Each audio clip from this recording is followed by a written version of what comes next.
নমস্কার বন্ধুরা, সবাই কেমন আছেন? তো আজকের ভিডিওটি খুবই গুরুত্বপূর্ণ হতে চলেছে। আপনি যদি একজন ইঞ্জিনিয়ারিং জব অ্যাসপিরেন্ট হন, সেক্ষেত্রে আপনার জন্য ভিডিওটি খুবই গুরুত্বপূর্ণ হতে চলেছে। আজকের ভিডিওতে আমরা একটা ওভারভিউ নিয়ে নেব যে পশ্চিমবঙ্গে এই মুহূর্তে কি অবস্থা রয়েছে, জব ভ্যাকেন্সি কবে আসতে পারে, নোটিফিকেশন কবে আসতে পারে। দেখুন, কালকে একটা ছোট্ট আ ভিডিওতে আমি দেখলাম, সেখানে কিন্তু আমাদের মাননীয় মুখ্যমন্ত্রী শুভেন্দু অধিকারী এই বিষয়টি নিয়ে আলোচনা করেছেন একটু। সেটার ছোট্ট একটা ক্লিপ ৩০ সেকেন্ডের জন্য আপনাদের আমি শোনাবো।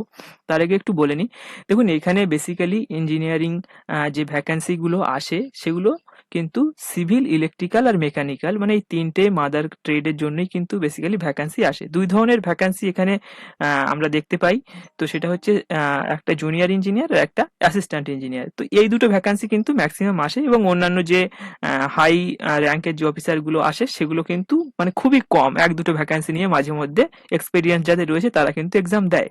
তো এখানে আমাদের পিএসসির মাধ্যমে একটা এক্সাম হয়, যেটা জুনিয়র ইঞ্জিনিয়ার আর অ্যাসিস্ট্যান্ট ইঞ্জিনিয়ার, যেটা বহুদিন ধরে বন্ধ রয়েছে। 2022 সালে কিন্তু আমাদের জুনিয়র ইঞ্জিনিয়ারের এক্সাম হয়েছিল। আর তারপর অ্যাসিস্ট্যান্ট ইঞ্জিনিয়ারের এক্সামও কিন্তু 20 হয়েছিল, মানে সিভিলেরটা।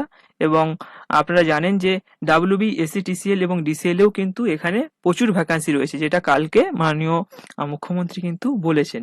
তো বিষয়গুলো কিন্তু নিয়ে কোনো আলোচনা হয় না। কেন বলছি? দেখুন, আমরা যখন মানে সরকার পরিবর্তন হওয়ার পর যখন এক্সপেক্ট করেছিলাম যে আমাদেরও জন্য কিছু করুক, তো আমাদের এই বিষয়টি নিয়ে কিন্তু কোনোভাবে কোনো কিছুই বলা হয়নি। যা কিছু বলা হচ্ছে সেটা কিন্তু ওই স্কুল টিচারদের নেওয়া হবে, 50,000 স্কুল টিচার নেওয়া হবে, 20,000 পুলিশ নেওয়া হবে, কিন্তু ইঞ্জিনিয়ারদের কথা কিন্তু কোনোভাবেই সামনে আসে না।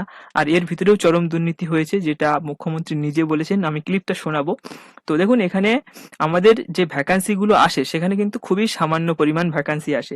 আপনারা জানেন যে অ্যাসিস্ট্যান্ট ইঞ্জিনিয়ারের যে নোটিফিকেশনটা এসেছিল, এটা কিন্তু 2000, আপনি এখানে দেখছেন 2024 সালে এসেছিল, সেখান থেকে কিন্তু পেন্ডিং হয়ে পড়ে আছে কোনো ধরনের, এটা সিভিলের। তো এখানে কিন্তু কোনো ধরনের ফুল নোটিফিকেশন তারপরে আর আসেনি। এতদিন ধরে কিন্তু আমরা চুপচাপ বসে আছি। তো একজন স্টুডেন্ট যদি এইভাবে 3-4 বছর ধরে বসেই থাকে, তাহলে তো ভবিষ্যৎ অন্ধকার হয়ে যাবে, ঠিক আছে? তো এখানে কালকে কিন্তু বিষয়টি নিয়ে কথা উঠেছে, আর তারা বলেছেন যে, মানে মুখ্যমন্ত্রী বলেছেন যে আমাদের এখানে কিন্তু এরকম ভিতর থেকে রিক্রুটমেন্ট হয়ে যায়, ভেতরে ভেতরে কিন্তু মন্ত্রীদের থেকে কিন্তু রিক্রুটমেন্ট হয়ে যায়।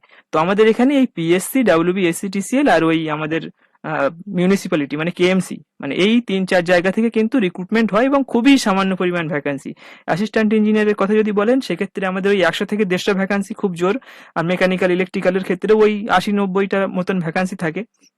আর জুনিয়র ইঞ্জিনিয়ার যদি বলেন, সেক্ষেত্রে ওই আমাদের মেকানিক্যালের ক্ষেত্রে 100 থেকে 150-র ভিতরে থাকে, ইলেকট্রিক্যালেও 100 থেকে 150-র মতো থাকে, আর সিভিলে আগেরবার আমাদের ওই 800, 20 না 30-এর এরকম আশেপাশে ভ্যাকান্সি ছিল।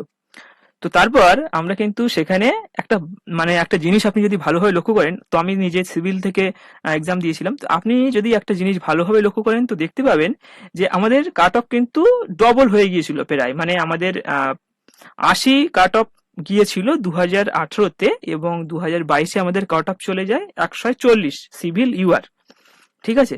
তো সেটা মানে হতেই পারে, স্টুডেন্টরা ভালো পড়াশোনা করলে যেতেই পারে। তবে আমরা জানি না যে ভেতরে ভেতরে যদি কেউ মানে ফাঁকা ওএমআর দিয়েও এরকম নাম্বার পেয়েছে, কারণ আমরা স্কুল রিক্রুটমেন্ট বোর্ডের যে ওএমআর পাবলিশ করেছিল সেখানে কিন্তু বিষয়টা দেখেছি। দুটো তিনটে গোল করে তারা 50-60 করে নাম্বার পেয়েছে, এটা আমরা দেখেছি। তো ওএমআর কিন্তু প্রথম কথা পাবলিশ করে না। তো সেই জন্য আমরা জানতে পারি না। আপনি জাস্ট লিস্টে দেখছেন যে এই ছেলেটা এত পেয়েছে বা এই মেয়েটা এত পেয়েছে, কিন্তু অ্যাকচুয়ালি সে পেয়েছে কিনা সেটা কিন্তু জানার কোনো ধরনের উপায় আমাদের হাতে নেই এই মুহূর্তে। তো এটাই হচ্ছে ফ্যাক্টর। আর আমি আমি সেটা মেনে নিয়েছি যে ঠিক আছে, 140 ইউআরে গিয়েছে, ঠিক আছে। কিন্তু আপনি যদি ইন্টারভিউ এর এটা দেখেন, ইন্টারভিউ এর যে ডেটাটা মানে পাবলিশ করা হয়েছিল, সেখানে যে ছেলেটা 200-র মধ্যে লিখে 100 মানে রিটেনে 180 পেয়েছে, সে তাকে নাম্বার দেওয়া হয়েছে 4, 6 এরকম নাম্বার দিয়েছে, এবং ফাইনাল কাট অফ যখন 190 প্লাস চলে গিয়েছে, সে কিন্তু চাকরি পায়নি। তো এটা দেখে যে কি মানে কেমন মনে হয়, তো আপনারা নিজেই অ্যাজিউম করতে পারছেন। তো এই বিষয়গুলো নিয়ে কিন্তু কালকে মুখ্যমন্ত্রী বলেছেন যে আমাদের মানে ইঞ্জিনিয়ারিং, মানে যে সমস্ত মানে ছেলেরা রয়েছে, ছেলে মেয়েরা রয়েছে, তাদের জন্য কিন্তু আমাদের লজ্জা করে মুখ দেখাতে পারি না, এই বিষয়টা কিন্তু কালকে বলেছে। আমি ক্লিপটা শোনাচ্ছি। তো এইটা আগে শুনে নিন, তারপরে আমি বাদ বাকি বিষয়টি নিয়ে ডিসকাশন করছি যে কবে কি আমাদের এক্সাম হতে পারে। তো আমি আমি এটা শোনাচ্ছি, একবার শুনে নিন জাস্ট 30 সেকেন্ড। আমরা চাই আপনাদের ভ্যাকেন্সিও যে আছে সেটা করতে, একটা আন্ডার প্রসেস আছে। আমি এই পদ্ধতি সমর্থন করি না, যেটা ডিপার্টমেন্ট রিক্রুট করছে। এটা 100% ফেয়ার হতে পারে না। মন্ত্রীদের ইন্টারভেনশন ছিল। আপনি যদি এই পদ্ধতিতে চালান, আমি জানি না আমার দপ্তর থেকেও ইন্টারভেনশন হয়ে যেতে পারে। এমন কেউ এসে রিকোয়েস্ট করলো, একটু দেখে নেন তো। মন্ত্রী দেখে নিতে বলা মানেই তো অর্ডার। আপনাদের যা আন্ডার প্রসেস আছে রিক্রুটমেন্ট চলুক, আমি পরের আন্ডার রিক্রুটমেন্ট পুরোটা বের করে পিএসসি তে দিয়ে দেবো। কারণ আমি ইঞ্জিনিয়ার নিয়োগের ক্ষেত্রে খুব বদনাম হয়ে গেছে রাজ্যের। এই 26,000 শিক্ষক শিক্ষিকার চাকরি, মিউনিসিপাল রিক্রুটমেন্ট স্ক্যাম সব মিলিয়ে ভীষণ বদনাম হয়ে গেছে। আপনি তো আফটার অল বাঙালি, বাঙালির মেধা কিন্তু ওয়ার্ল্ড ফেমাস। আপনি কেন ঢুকবেন? আমি তো অ্যাটেন্ডেন্ট পাই, অ্যাটেন্ডেন্টে ঢোকাবো আমার পছন্দের কোনো লোক বা কোনো সহযোগী থাকলে। আমি কেন ইঞ্জিনিয়ারিং এই হাই স্কিল লোকজনে কেন ইন্টারফেয়ার করবো? আপনারা শুনলে খুশি হবে। তাহলে বুঝতে পারলেন যে কি কি বলা হয়েছে এখানে। তো এখানে কিন্তু বিষয়টা পুরো ক্লিয়ার ভাবে বুঝিয়ে দিল যে এখানে পুরোপুরি দুর্নীতির মাধ্যমে ইঞ্জিনিয়ারদের রিক্রুটমেন্ট করা হয়। তো একটা কমন বিষয় যদি আপনি ভালোভাবে লক্ষ্য করেন, সেটা হচ্ছে আমাদের যেই ছোটখাটো রিক্রুটমেন্ট, মানে আমি বলবো ইঞ্জিনিয়ারদের তো কোনো ভ্যালু নেই আজকাল। পড়াশুনো করে সেই বাড়ি বসে থাকতে হয়, নাহলে ওই প্রাইভেট কোম্পানিতে গিয়ে সে গরুর মতন খাটায় সেখানে কাজ করতে হয়। ঠিক আছে, তো সরকারি যে এক্সামগুলো বেরোবে, একটা ক্যালেন্ডার বেরোবে পিএসসিতে যে প্রতি বছর এক্সামগুলো হবে, তেমনটা কিন্তু একদমই নেই। ঠিক আছে, তো আমাদের চুপচাপ বসে থাকতে হয়। ওই এসএসসি যেই একটা হয়, সেখানে সর্বভারতীয় পরীক্ষা, তো সেটা অনেক টাফ এক্সাম, সেটা কম বেশি সবাই জানে। সেখানে কিন্তু আমাদেরকে দিতে হয়। তো সেখানে হলে ভালো, নাহলে কিন্তু আমাদের গেল।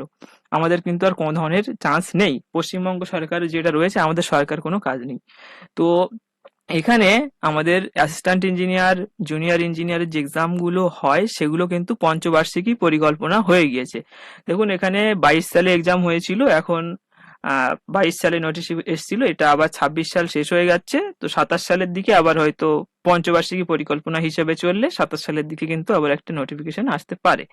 কিন্তু এখানে যে আমাদের অ্যাসিস্ট্যান্ট ইঞ্জিনিয়ারের যে নোটিশটা এসেছিল, এখানে দেখুন 23/12/2024, এটা নিয়ে কিন্তু এখনো পর্যন্ত কোনো ধরনের হেলদোল নেই, বা ফুল নোটিফিকেশন কবে আসবে সেটাও কোনো খোঁজ খবর নেই। শুধু আমি সিভিলের কথা বলছি না, আমি সবার কথাই বলছি, সিভিল, মেকানিক্যাল, ইলেকট্রিক্যাল সবার কথাই বলছি। যখন বেরোয় সবার জন্যই কিন্তু বেরোয়, ব্যাক টু ব্যাক বেরোয়। ঠিক আছে, তো এখানে এখন ওই একটাই রিক্রুটমেন্ট হওয়ার সম্ভাবনা যেটা শোনা যাচ্ছে।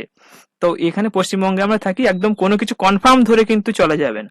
ঠিক আছে, যেটা সরকার নিজেই বললেন, মুখ্যমন্ত্রী নিজেই বললেন যে এখানে কোনো কিছু কনফার্ম না, আমরা পশ্চিমবঙ্গে থাকি। তো ওটা খুব ভালো লাগলো শুনে।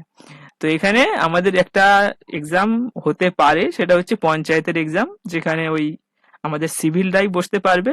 আর WBSCTCL DCL সেখানেও কিন্তু প্রচুর ভ্যাকান্সি রয়েছে। কালকে মুখ্যমন্ত্রী সেখানে গিয়েছিলেন, সেই দপ্তরে। তো সেখান থেকে কিন্তু বিষয়টা জানিয়েছে যে এখানে প্রচুর ইঞ্জিনিয়ার দরকার, ইলেকট্রিক্যালের প্রচুর ইঞ্জিনিয়ার দরকার। তো এখানে কিন্তু ওই পঞ্চায়েতের রিক্রুটমেন্টটা নিয়ে এই পিএসসি দপ্তরের কাছে একটা, এখানে হয়তো চিঠি যাবে, আর এখানে হয়তো এক্সামটা হবে। মানে পঞ্চায়েতের আগে যে এক্সামটা হতো ডিস্ট্রিক্ট লেভেলে, মানে তেমনটা কিন্তু আর হবে না। তো এখন আমি মানে আমার যেটা মনে হয়, মুখ্যমন্ত্রী যে কথাটা বলছেন একেবারে ফেলে দেওয়ার মতো কথা নয়। হ্যাঁ, মানে আমাদের কিন্তু মানে আবার পুনরায় পড়াশুনো করা শুরু করা দরকার, মানে পড়াশুনো স্টার্ট করে দেওয়া দরকার। যারা অনেকদিন ধরে বইয়ের সাথে কোনো রিলেশন নেই, তো আবার শুরু করা দরকার। কারণ এখানে কিন্তু আবার একটা পিএসসির মাধ্যমে আবার একটা এক্সাম হতে পারে, মানে জুনিয়র ইঞ্জিনিয়ারের এক্সামও হতে পারে। বলেছে যে মানে যে ভ্যাকান্সিগুলো পড়ে আছে সেগুলো কিন্তু পিএসসিকে পাঠিয়ে দেওয়া হবে।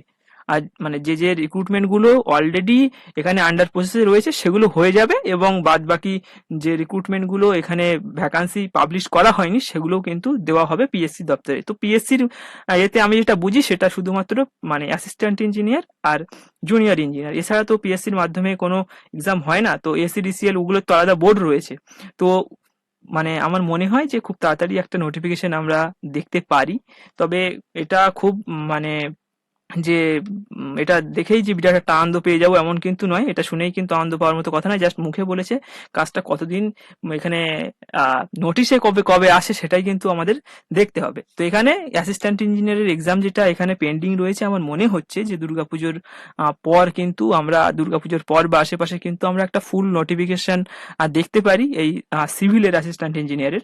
আর তারপর কিন্তু 2-4 মাস পরে হয়তো জুনিয়র ইঞ্জিনিয়ারের এক্সামটাও আমরা একটা শর্ট নোটিশ আসলেও আসতে পারে বা দেখতে পারি। কারণ পঞ্চবার্ষিকী পরিকল্পনা অনুযায়ী 2022 আর 5 যোগ করলে হয় 27, মানে সামনের বছর কিছু না কিছু একটা আসবে। এটা একটা জাস্ট আমরা মানে আমি বুঝতে পারছি এটা হতে পারে।